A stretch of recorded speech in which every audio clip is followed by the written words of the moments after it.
ఇక్కడ మెయిన్గా 2 పాయింట్స్. ఆ రోజున జగన్ గారు జైల్లోంచి బయటకు వచ్చినట్టు నేను దాసరి కిరణ్ కుమార్ లోకేష్ అనబడే ఒక జైల్లోంచి బయటకు వచ్చాం. నేను విడుదలయ్యి ఈ గ్రాండ్ సక్సెస్ ఎక్స్ట్రాడినరీ రెస్పాన్స్ వస్తుంది, అన్ని చోట్ల మీరు ఉంటారు. So I think on that occasion we called for this success meet. So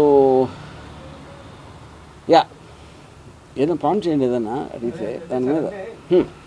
ఇన్ని స్ట్రగుల్స్ మధ్యలో ఇన్ని వారియర్స్ లాగా వచ్చారు కదా, ఎట్లా ఫేస్ చేసి వచ్చారనేది మీ మాటలో కానీ దాసరి కిరణ్ గారి మాటలో కానీ. మా దగ్గర వ్యూహాలన్నీ లేవు, ఎందుకంటే మేము డైరెక్ట్గా మాకున్న కాన్స్టిట్యూషనల్ రైట్ని మేము సినిమా తీసాం. దాన్ని వాళ్ళు ఎదుర్కోవడానికి వేరే వేరే వ్యూహాలు వేశారు. మేము మాత్రం క్లియర్ కట్గా ఒక లీగల్ ప్రాసెస్లో ఆన్ ద రైట్లో వెళ్ళాం. అప్పుడు నాకు కిరణ్ గారికి కానీ మా ఎవ్వరికి కానీ వ్యూహం అనేది లేదు. వ్యూహం అనేది ఉట్టి వాళ్ళే చేశారు. వాళ్ళు తీసుకున్న వ్యూహంలో అంటే వాళ్ళ గోతిలో వాళ్ళే పడ్డారు. ఎందుకంటే ఇది ఈ టైంకి రావటం అనేది మాకు చాలా అడ్వాంటేజ్ అయిందని నాది కిరణ్ ఫీలింగ్. బికాజ్ అది దీనికి మాత్రం కంప్లీట్ క్రెడిట్ నేను అంతకుముందే చెప్పినట్టు ద గ్రేట్ లోకేష్ గారికి ఇస్తున్నాను. లోకేష్ జైలు అంటే అదే కదా. ఇప్పుడు సినిమా మేము బయటికి రావడానికి మేము ప్రయత్నిస్తున్నప్పుడు లోపల అడ్డుకుని ఒక 53 రోజులు దాన్ని ఆపారు. సరిగ్గా అన్ని రోజులు చంద్రబాబు నాయుడు కూడా జైల్లో ఉన్నారు. సో దానికి రివెంజ్గా ఈయన మా సినిమాని జైల్లో పాడేశాడు 53 రోజులు. సో ఫైనల్గా ఆయన విడుదలైనట్టే మేము కూడా విడుదలై ఈరోజు సినిమా విడుదలైంది. అది ఎస్ అంటే చాలా అంటే ఇప్పుడు ఒక పొలిటికల్ ఆస్పెక్ట్లో ఎక్కడో అక్కడ కొంచెం తెలిసిన కాదే కదా, దాన్ని మీడియా అంతా తెలుసు, ఎప్పటి నుంచో దాన్ని ప్రసారిస్తుంది.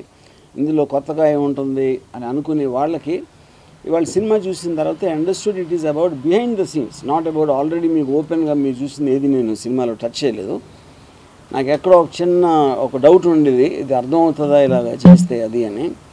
But from the response I could see that they very clearly understood the audience. Yeah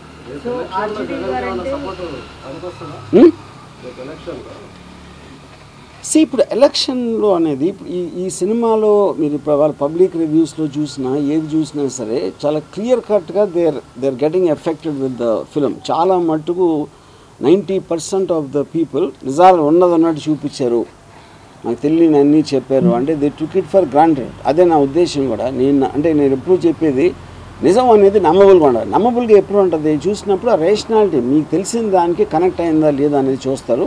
అది 100% అయ్యిందని చాలా క్లియర్ కట్గా మాకు వచ్చిన రెస్పాన్స్ బట్టి, మేము చూసిన రెస్పాన్స్ బట్టి తెలుస్తుంది.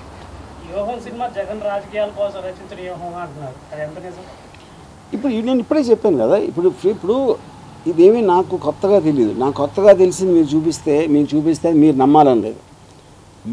ఆడియన్స్ నమ్మబుల్గా ఉన్నప్పుడే కదా అది సక్సెస్ అయినట్టు. నేను చెప్పేది లేకపోతే ఎవరో చెప్పింది కాదు కదా. యా మీరు జగన్ హీరోగా అని చెప్తున్నారు కానీ ఇది యాక్చువల్లీ చంద్రబాబు నాయుడు పవన్ కళ్యాణ్ గారు ఎక్కువ హీరోలాగా ఎక్కువ టైం స్క్రీన్ మీద ఉన్నట్టుగా చెప్తున్నారు బయట. అంటే ఇప్పుడు నా ఉద్దేశంలో ఈ సినిమాలో చంద్రబాబు నాయుడు గబ్బర్ సింగ్. ఇప్పుడు షోలేలో హీరో అమితాబ్ బచ్చన్ అవ్వచ్చు, ధర్మేంద్ర అవ్వచ్చు, కానీ ఎక్కువగా అట్రాక్షన్ వచ్చింది ఆ సినిమాకి గబ్బర్ సింగ్ వల్ల. సో ఇప్పుడు ఒక కంపారిజన్లో జగన్ గారు ఏంటి, సిబిఎన్ గారు ఏంటి, ఒక వ్యక్తులుగా వాళ్ళ క్యారెక్టర్స్ అనేది చూపించడానికి సినిమా తీసింది. సో అది వాళ్ళకున్న పబ్లిక్ డొమైన్ నాలెడ్జ్, వాళ్ళకున్న పర్సనల్ ఎక్స్పీరియన్స్ తోటి ఇది 100% ఇదే కరెక్ట్ వీళ్ళ క్యారెక్టర్స్ అని అంటున్నారు. అది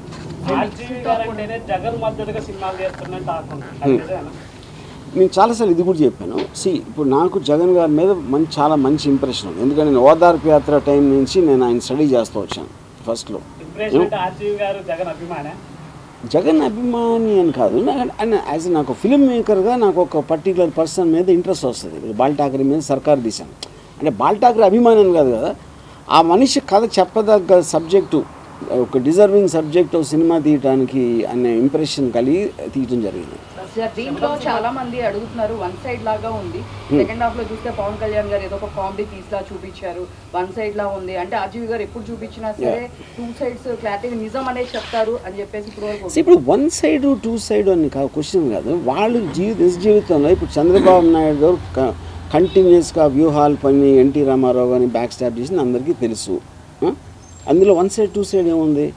పవన్ కళ్యాణ్ ఏ మాత్రం ఒక తలా తోక లేకుండా మాటికి మారుస్తూ ఉంటాం అనేది మీరు ఎప్పటి నుంచో చూస్తున్నారు. నేను కొత్తగా చేసింది ఏమీ లేదు. నేను ఇందులో ఏది కూడా జరగని నేను చూపించలేదు. అంటే ఇప్పుడు ఎన్టీఆర్ గారు బ్యాక్ చాప్ చేశారు, ఇట్లా వాళ్ళ ఫ్యామిలీ వాళ్ళే ఎప్పుడు దాన్ని ఒప్పుకోలేదు కదా, బట్ మీరే అంటే అదే కదా వాళ్ళ ఫ్యామిలీకి అభిమానం లేక ఒప్పుకోలేదు. అందుకనే కదా ఆయన కంట్రోల్ చేసింది. వాళ్ళ ఫ్యామిలీ తప్పు చేస్తే ఎన్టీఆర్ ఫ్యాన్గా నేను ఎందుకు తప్పు చేయాలి? ఇప్పుడు ఆపరేషన్ లేకుండానే మోకాళ్లకు ప్లాస్మా ట్రీట్మెంట్. మీ ఆర్థోపెటిక్ సమస్యలన్నిటికీ రోబోటిక్ టెక్నాలజీ ద్వారా తక్కువ ఖర్చుతో శాశ్వత పరిష్కారం. Free consultation. ప్రతి ట్రీట్మెంట్ పై 20% డిస్కౌంట్.